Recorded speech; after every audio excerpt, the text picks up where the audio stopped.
Mike? All right, grab your phones, your tablets, or maybe your laptops. You're going to need them for tonight's interactive story.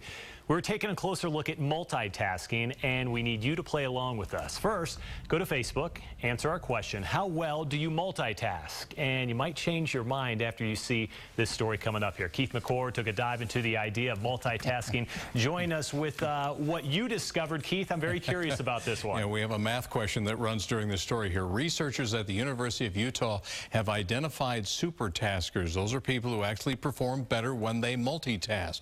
Now, think that's you? Well, we'll put you to the test. Keep your tech devices handy. I have mine here. I'm reading my scripts off of this for my story. A simple math problem coming up as we are going to present you as you listen to this story.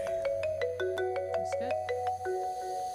Okay, you passed, sir. You did great. Dr. Michelle Jorgensen juggles a lot of different roles. I'm a busy working mom. I have 4 kids. She has 4 children, manages 10 employees, and prided her ability to multitask. I even surprised myself at all the things I could do at once sometimes. But the more she multitasked, it seemed the more things just kept piling up on her to-do list. And I'm not going to talk about work. She sought advice from business coach Dave Crenshaw. Whenever we engage in multitasking, things take longer, we make more mistakes, and we increase our stress levels. Crenshaw authored The Myth of Multitasking. He believes trying to juggle multiple tasks at the same time wastes time, damages productivity, and harms relationships. You paying attention? How's your Google search going? We've been deliberately trying to divide your attention. If you figured out the answer to the math question is 0, can you tell me how many kids and how many employees Dr. Jorgensen has? Or the name of the book that Crenshaw wrote? If you were able to look up the definition of multitasking, you discovered even computers need multiple core processors to perform separate tasks. We've only got one brain, so how can people successfully multitask? Here's the rest of the story. Multitasking is a kind of form of dividing attention. And we know that dividing attention, at its essence, reduces our memory performance. Now I choose out the letters. University of Utah professor Jason Watson has studied multitasking extensively. He says the brain switches back and forth between activities. That creates room for error. But there are rare individuals who actually perform better when doing 2 attention-demanding tasks at the same time. But that's only 2.5% of people that are able to engage in those activities simultaneously without impairment. So those are the supertaskers.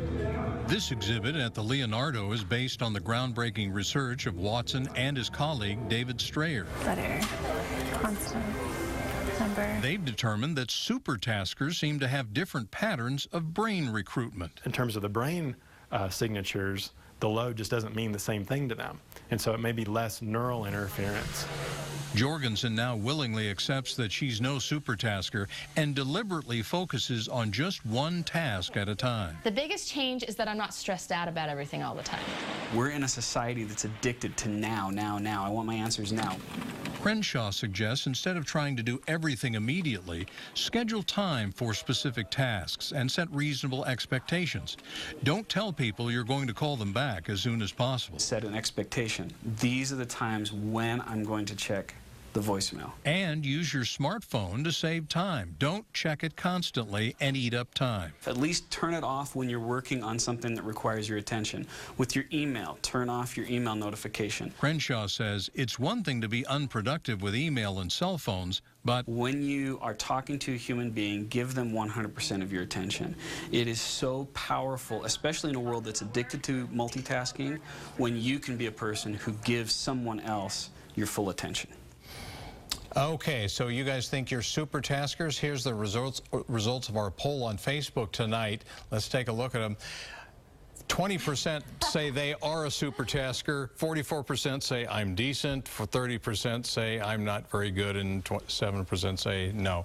We admit our multitasking experience wasn't the most scientific, but we have more extensive tests online, and you can take the test at the Leonardo. The museum is collecting data for the University of Utah. So guys, I got my laptop, my pad, my phone, my day plan. You're scaring me over there. I'm busy. I can't talk to you. I got too much to do. I'm just scared that you have a Franklin planner right now. I know, really. Last time I used one was 1991. And I still use it.